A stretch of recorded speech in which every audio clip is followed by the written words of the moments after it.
Hello, beleza? Aqui é o Jack. Hoje, galera, estou aqui para trazer para vocês o primeiro vídeo de um jogo chamado Quiz Up. É um jogo de perguntas aleatórias e é muito legal. E vocês estão vendo que eu estou num tema bem legal também, que é o tema do Pixelmon. Vamos lá aqui, aleatória. Procurando adversário. É um jogo bem legal, galera. Eu gosto dele, né? Eu tô até no nível 7 porque eu gosto de treinar às vezes antes de gravar. Galera, esses robôs que tem é máquina que não consegue encontrar o jogador. Então, vamos lá, Pixelmon.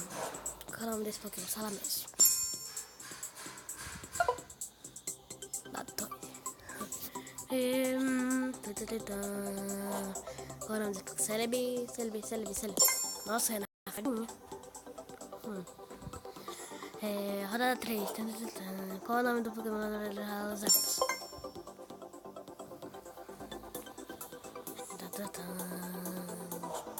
A terceira geração.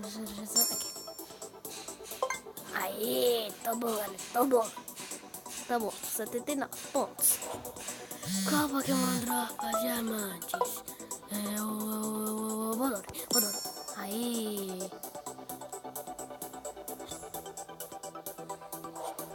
Qual o tipo desse Pokémon? Aê. Tá bom, é a última. Vamos deixar com o Aê, toma. Aê. Uhul. Aê. Galera, só mais duas, tá? Porque eu gosto de vídeo bem curto. Não sei porquê, mano. Mas vai levar um pouco de...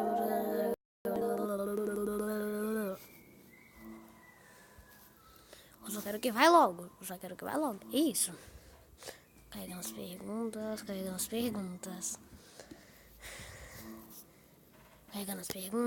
perguntas. Outra máquina, mano. Antes era a máquina verde, agora é vermelha. Vamos lá, né? Qual tipo disso? Esse já foi, é o psíquico. Vídeo 19. Ah, tá tranquilo. Tá favorável. Qual o nome desse programa? Mewtwo. Tem 40, 40. Léo, tá bom aqui. Qual é o tipo do Nidoking? Eu não sei não. Ah, droga, tô perdendo. Não gosto de perder não, quero ganhar. Ai. O Dave Ball é a boa para capturar que tipo de Pokémon. Não sei não. Não conheço não, não sei não. Fogo. A Dive Ball, não conheço essa Pokébola não. Qual é o nome da evolução do Golf? Eu conheço esse Pokémon é fantasma. Vamos lá, Quais Pokémon não são de fogo? Magmar mano, esqueci, mano. Eita, tem que acertar esse aqui. Quando a evolução tem o Charizard 2. Mano, o Charizard tem 2 evoluções? Pera aí.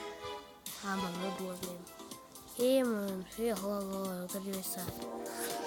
Que não seja máquina, por favor, mano. Já fui máquina já um monte de vezes. Eu quero alguma coisa diferente. Caramba. Mano. É a mesma máquina que eu fui na última, na primeira. Não, mas eu quero ganhar, né? Vamos lá. O Pokémon Salamence é tipo... não sei que é Raivador. Droga! Não quero perder, gente. Mano, Mega Blaze aqui. Vamos lá. Qual é o nome desse Pokémon? Eu não sei não. Acertei. Chutei ainda. Foi sorte. Água. Esse aí já foi. Tem um jogo, pessoal. Tá 57. Eu tenho que acertar primeiro. O lendário que aparece no deserto é o Groudon. Acertamos, pessoal. Estamos na frente deles. Só um a mais, ó. Vamos lá. Como não tem craft. Oh, yes, mano. 96. Vamos lá. Terceira geração. Ganhamos! Ganhamos! Yes! Finalmente ganhamos! Galera, o vídeo vai ficando por aqui. Espero que vocês tenham gostado. Se você gostou, eu vou deixando o like, favorito com seus amigos e fui!